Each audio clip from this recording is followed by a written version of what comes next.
Capitol Report is a production of Senate Media Services. On this week's program, we learn about the budget priorities from the Speaker of the House, the Senate Majority Leader, and a Dayton administration official. How will they handle the budget surplus? Stay tuned for this week's Capitol Report.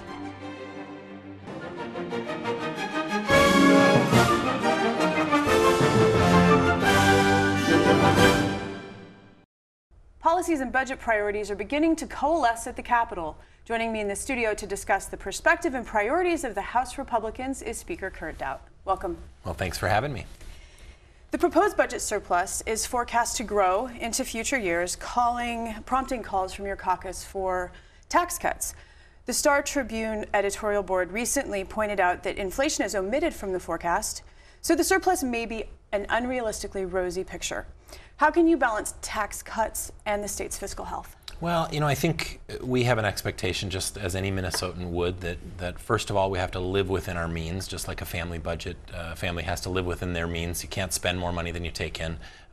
We also know that a business or a family is going to find efficiencies and find ways to do things better and more efficient. And so, putting the budget together doesn't mean that every dime that we've spent in the past gets spent again automatically, and then on top of that, we just add new things. And I think Minnesotans expect us to go back and look at every program and make sure that it still is effective, it's still achieving the goals that it was set out to achieve. And has technology given us ways to do things more efficiently? And I think the answer to that is yes, and I think we just have to find those things. Our job is difficult because state government is large, but I think we owe it to Minnesotans to do the best job that we can. And how do you balance the two? I think we've seen kind of surpluses continued now for the last, I forget, 4 or 6 forecasts, something like that. So we've got a pretty good record of having continued surpluses without real tax relief back to Minnesotans. Remember that a surplus means that we're collecting more money than we need to operate state government. But it is only projected. Well, that's true. Not one penny has come in yet, but those projections have been fairly accurate, at least in the last run of 3 to 4 years. So I think we're confident that the economy is improving. We're seeing improvements in the national economy, which will help here in Minnesota and should, if anything, kind of guarantee that we may have even more revenue than we think we're going to have in the next biennium. So I don't think there's a lot of thought right now that things could get worse. So I think it is time to invest back in Minnesotans, to give them some tax relief, to let them reinvest their money in their families or in their business, which is going to help grow the economy and ultimately will help us bring in more revenue in the future. So we need a growing, thriving economy. We do. Are those tax cuts targeted, or are they across the board? Do you have some groups that you really want to help more than others, perhaps? Well, I think we'd like to make the tax code more fair, and I think a broad swath of that will be for middle-class Minnesotans, middle-income Minnesotans. I think we want to make sure that we're helping out farmers on their property taxes. That's been an issue we've heard a lot about. We want to make sure that small rural businesses get some property tax relief. But mainly we want to make sure that Minnesotans get some money back in their pockets that then they can decide how to best invest that in their own families.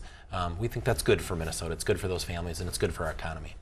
Transportation is an issue that keeps getting caught. What is your caucus's plan to handle transportation? Well, we don't have a set plan yet. We're kind of working through the process. I think my instructions, I have a new transportation chair in the House in Representative Paul Torkelson. He's a great guy, very thoughtful, and he's going to go through a process of, first of all, determining what is the problem, how big is the problem, and you kind of have to wrap your arms around the problem before you can figure out which solution is right for that problem. My guess is that he's going to come up with something that is going to have broad bipartisan support. I think our solution definitely will have some general fund dollars in it. I think we can use some of the surplus. We're not proposing to give every dime back to Minnesotans, and Minnesotans very frequently tell us that they'd like us to take some of the surplus and invest that in our road and bridge infrastructure. We think that's appropriate and fair, and so that will be part of our plan. I don't know how much, but I would guess we could do something like we've proposed in the past, which was the auto parts sales tax.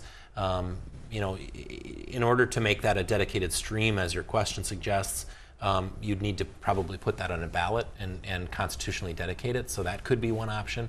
But I think there needs to be a general fund component to whatever solution we put in place, so I would look for that.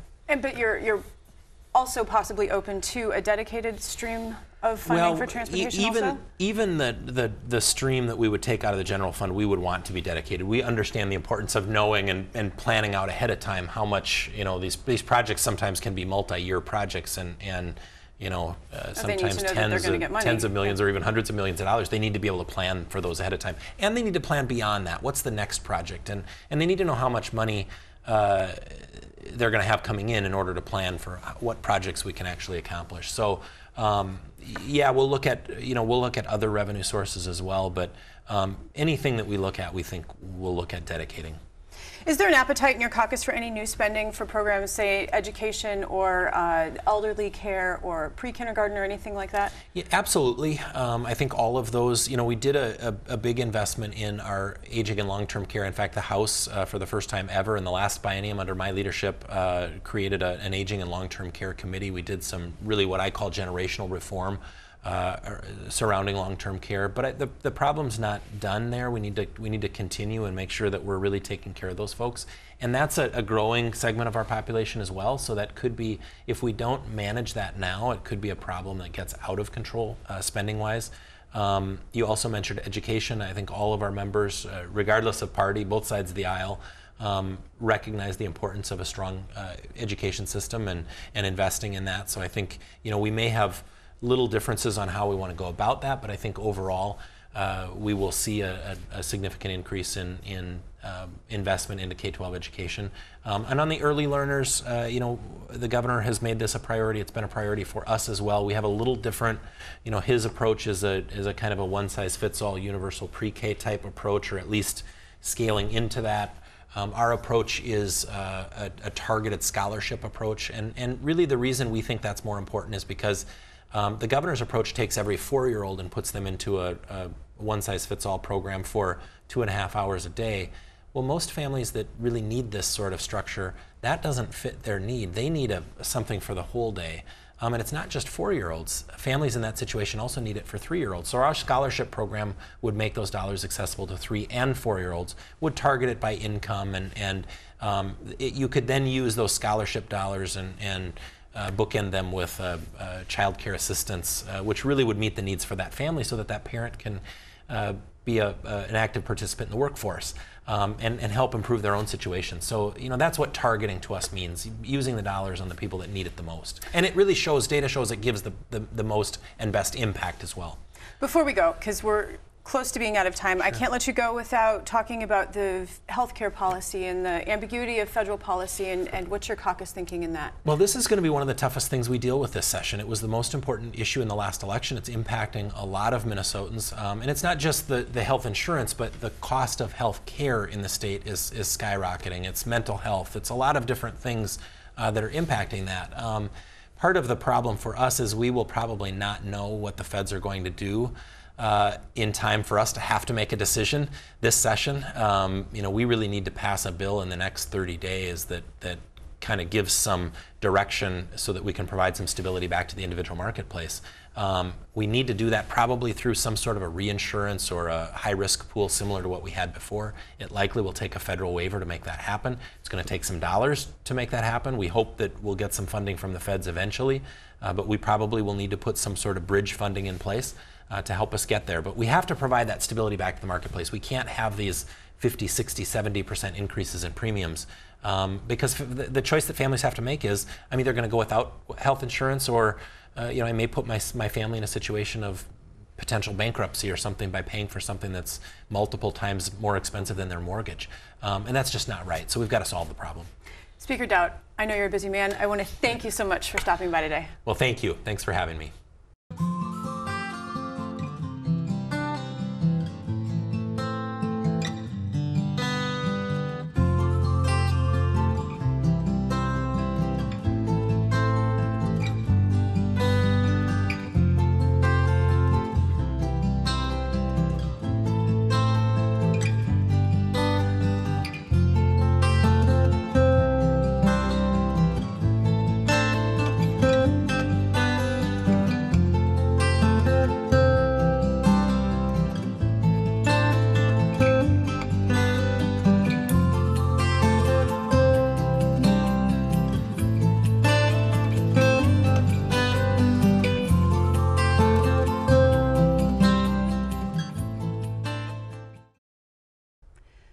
the latest forecast showing a projected $1.65 billion surplus, lawmakers can begin to hone their priorities.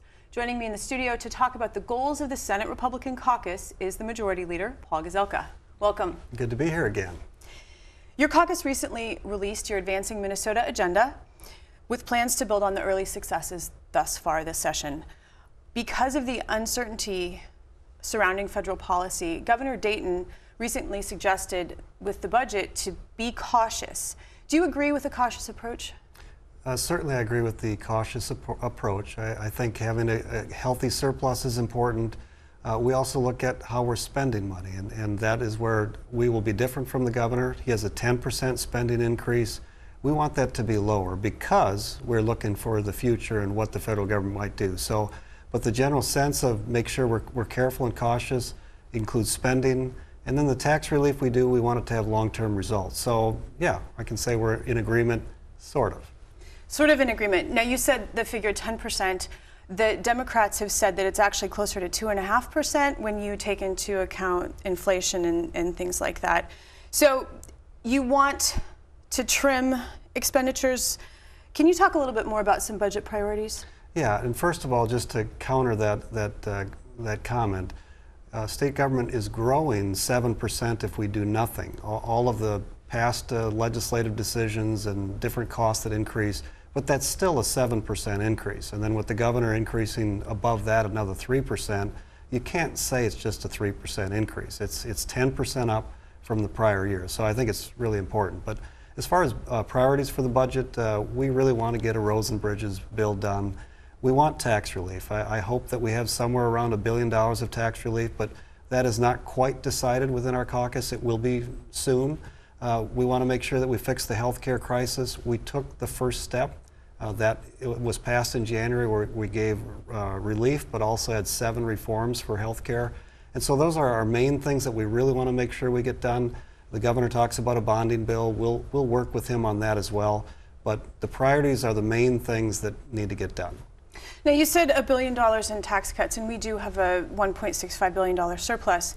How much of that should maybe be a cushion, though? You referred to family budgets and not wanting to, wanting to keep that in mind in how families budget, and if they can afford it, families budget so that there is that cushion. So do you really want to give all of it back in tax relief, or should there be some buffer, just in case something happens? Yeah, and that's why we have the rainy day and the reserve funds that we have. Those are at $2 billion, which is about twice what it's ever been if you go back 5 years ago and earlier. So we've filled those up, or almost to the new a number that it should be. And so as we look at the forecast and then the extended forecast, the numbers are even more promising. And so we raised taxes $2 billion when we were in a recession, above what we had 4 years ago. We're just saying some of that money should go back to the people that have been paying the taxes. And so I think it's reasonable. We will be careful, but we also want to look at spending. Spending should not go up 10%, 7%. If you look at your family budget, it doesn't go up 7%. So we want to try to align government with what happens in the world outside of government. So can you be more specific about tax relief, individuals, corporations, businesses? What are you looking at there? Yes. Yes, all three. So if you look at the bill last year, we had a number of things in there. We had ag property tax relief, we had small business property tax relief, we had relief for student loans, and a whole host of other things. One of the things that was in the House language that was not in the Senate language was Social Security income exemption. I want to take a serious look at that one as well. But in the end, we'll have a first bill, and we'll have to decide how much between us and the governor we'll actually get. But we want to let people know what Republicans want to do if we were leading the entire state. Let's turn to workers. The state is potentially facing a worker shortage. You've said that your caucus would like to improve programs that target worker training for industries that are having trouble finding workers. What are some ideas there? Well, there's a couple of bills that Senator Paul Anderson has introduced specifically related to youth and getting them plugged into some of the high-tech STEM, I always forget the right word, but getting them plugged in early and finding apprenticeship jobs. I will say that Senator Jeremy Miller is over jobs, and he knows that this is a priority, so I'm leaning on him to find the right mix with the budget that we give him. But youth is one of the focuses that we certainly have to get them into the marketplace into higher end jobs that they would be rewarded for as well. Let's turn to long-term transportation funding. Everyone agrees we need to invest in our roads and bridge infrastructure. Some would say also light rail and mass transit in the Twin Cities. What is your plan for funding and what are your goals? Well, it's not set in stone, but if you look to last year in the House language, they had sales tax on auto parts, which generated about $200 million a year. That's a first step that I feel comfortable saying this is what we want to do. We would like to do more than that. I think the governor wants to do more than that. Light rail is on a different rail right now. The governor made some decisions to allow Hennepin County to increase the tax. I'm not looking at that one right now. I'd rather just focus on roads, bridges, and transit related to buses. I think we all can agree, let's get this done. I think the governor has been, I think, more open towards that. We are open. I believe the House is open. So this feels like the year that there's no excuse. And on my part, we'll get it done. I hope that we'll have at least $300 million per year, but we'll start with, we'll just say sales tax on auto parts is something I can publicly say, and then beyond that, we'll see what else we can put together. Let's turn to education for a moment. The achievement gap has narrowed according to a recent Minnesota Public Radio report, which said that the state's four-year high school graduation rate rose and racial gaps narrowed. One could argue that some of the recent changes are showing promise. What does your caucus want to do to continue building on education opportunities for students? Well, first of all, as far as that achievement gap, I think it changed 0.2%. I mean, so not, it was small. Not a big change. And if you look at the Hispanic direction, it was actually the opposite direction. So yeah, I think it's mixed, the results that we see. And if we do nothing, K-12 education already is going to go up $800 million of spending. So is more money the issue? Maybe, but we should be looking at other factors as well. One of them that we want to focus on is opportunity scholarships. And what that means is if you're in a failing school, inner city in particular, we're going to form scholarships that are given by corporate donations, individual donations to a nonprofit that can find students that are underprivileged that would want to make a change. If they wanted to go to a different school, we're going to help them. Because I visited one school where it was a Catholic parochial school in the inner city, 100% graduation, 100%. Same area, that school district that wasn't doing well, 52% graduation. So there are going to be some families that would provide them a way out. We'll look at a number of issues related to LIFO, how we relate to teachers and whether they, do we automatically keep a teacher if a school is shrinking and there's a teacher that's been there a long time and a younger teacher that the school might really want. We want to give the schools more flexibility.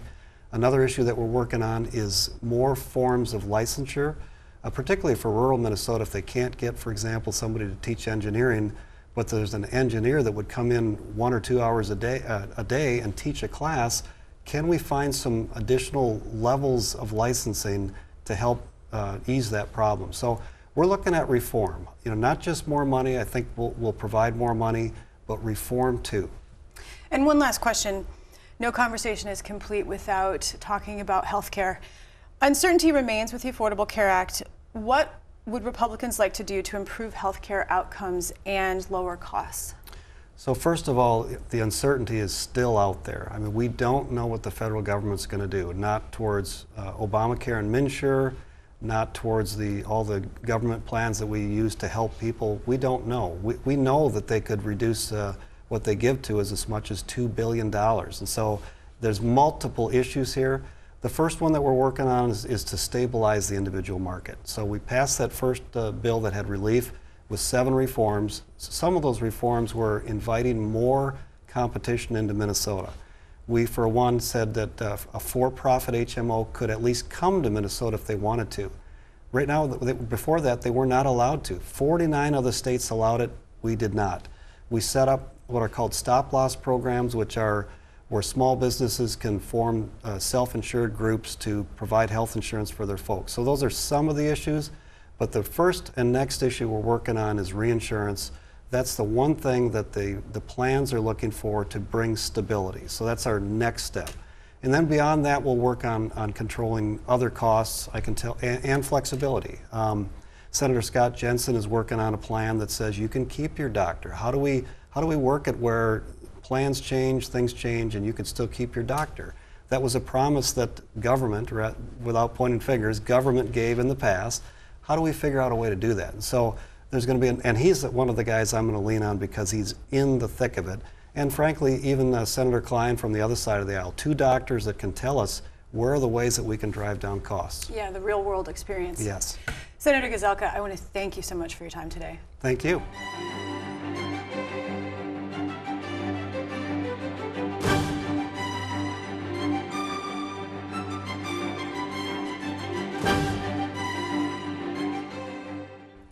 Governor Dayton's budget proposal is called the Opportunity Agenda for a Better Minnesota. Joining me in the studio to talk about some of the governor's priorities is the Commissioner of Minnesota Management and Budget, Myron Franz. Welcome. Thank you. With the announcement of the budget surplus, you began by urging a cautious approach to lawmakers. Why? Well, it's a great question because it's kind of a tale of two cities. On the one hand, the economy is doing quite well. As you may have heard, Dr. Klimbakidis talked about all the positive indicators. Jobs are growing, income is growing, activity is increasing in terms of consumer buying. So all the economic indicators are positive. So there's moderate growth. So that's why we're in a situation where we have more resources than we thought. So instead of 1.4 billion, we have 1.65 billion. So that's the good news. Good structure, 8 structural balances, forecasts in a row. This is really a solid budget we have. Now, the problem is the uncertainty. I don't think I've ever heard such uncertainty concerns raised by Dr. Klimbakidis and the Council of Economic Advisors that meet before we give out the forecast. So there's these concerns about, the federal government in terms of whether there's going to be a tax bill or an infrastructure package or the Affordable Care Act. We heard something about that today, and also federal regulations, trade issues. So there are a lot of uncertainties. So you take the fact we have more resources, which is good, and we're in a good situation, but what do we do going forward? How much caution do we need to have? With the surplus projected also then into future years, I believe that the appetite for tax cuts will increase by the Republicans. I know the governor has some tax relief proposals, and what's going to be his appetite for compromise going forward? Well, the governor's always talked about being willing to compromise, but in this particular case, the governor's proposed about $300 million worth of tax cuts and tax spending, local aid to cities and counties, and tax cuts, about $200 million in tax cuts, about $100 million in local aid. But remember, we were in this exact spot about in 1999 and 2000. We had surpluses. We gave some of that away, and then we decided to cut income taxes, and we did so in 1999 and 2000, and then the dot-com bubble burst in 2000, a recession, and then 9 out of 11 years deficits following that. So we need to be careful. Tax cuts need to be targeted, both in terms of size, so that it doesn't bust the budget in the future, and who's going to benefit. In the governor's proposal, it's really about 450,000 families would benefit. The child and dependent care credit would go up, and also working family credits would go up. So it's really targeted for those people we think need it the most. Tax cuts also, as you said, need to be balanced with spending priorities, and transportation continues to be up in the air how it will be funded. The governor has said he would like to increase the gas tax, maybe registration fees. Where's the governor right now on transportation funding? He still believes very, very strongly that we need a dedicated source of revenue for the long term, $6 billion over 10 years to fix our backlog and get us up to speed, so to speak. So that's why he's still proposing the gas tax or registration tax increases. But remember, if we don't have a dedicated revenue source, then we have to take it out of the general fund. And I just mentioned about the tax cuts. If we want to fund the $6 billion problem over 10 years, we simply don't have that kind of money in the general fund. It'll crowd out education, health care, and other infrastructure issues. So that's why he hasn't really changed. And even though a lot of people don't think we need it at this point, there's just no other way, no other proposal to come up with new dedicated revenues just for our transportation and infrastructure. It's really important we do it soon. We've let it go by a couple of years now. Yes, and in terms of improving water quality, this has been something the governor's really been passionate about. This is the year of water action. What does he propose to continue to enhance water quality in the state of Minnesota? Well, the primary area has been in his bonding bill. He has over almost $200 million worth of bonding projects that would help small cities with their water treatment plants. It would help a lot of the infrastructure around the state. So his goal is to try to make sure that the water quality get distributed around the state in an equal way, which is really important to do because the rural areas have water quality issues, and so does the Twin Cities. So I think the key is infrastructure and building things that will help in the future maintain the water quality. But also in his tax bill, he has some money to help pay for farmers who put money to put acres aside for buffer areas. So he wants to be able to support that as well. So it's really across the board and across the state. Let's move to the healthcare landscape, which is uncertain based on federal policy. The governor has proposed a Minnesota Care buy-in option to help Minnesotans purchase health care. What's the rationale for that? Well, I think the idea is that the structure currently exists. So why build a new program or come up with a new way to do it when we already have the Minnesota Care system that's already working, and it can take in more people? One of the things that we were concerned about is for 2018. So 2017 we passed the premium tax relief, which is great. That's a great sign that the House and the Senate and the governor were able to come together, the Speaker, the Majority Leader, and the governor make an agreement on that, and that's underway now and being implemented. But the idea of the 2018 market, there's some ideas about reinsurance in the market and doing some things along those lines, but clearly one of the opportunities is to take a mechanism, a system we already have, Minnesota Care, and then just allow more people to participate in that is something I think we could do in this time frame. Is this going to be an expensive proposal? And we're working on the cost of it. I don't think it'll be too expensive. We'll have to build some more infrastructure to allow the systems to take in more people and monitor their progress and whatever. So we're still working on how much it will cost. The governor is also a champion of early learning opportunities, and I assume there would be an expansion for the voluntary pre-kindergarten program.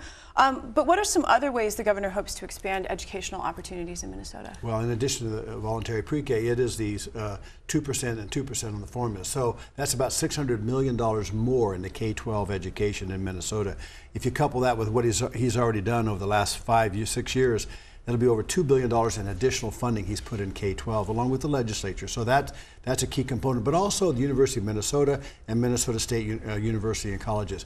He wants to put over $100 million in both systems to help those systems continue to keep down tuition, but also to expand their opportunities for people. I think when you look at the overall educational opportunities, it's really critical with our short labor supply or tightening labor market. We need every young person to succeed in the state, both in whether it's getting a college degree or getting a certification or a training program. We simply cannot afford not to have these people succeed. And so his his spending in the education area is really across the board, all the way from pre-K to education in colleges and universities. Commissioner Franz, we've run out of time, but thank you for coming today. My pleasure.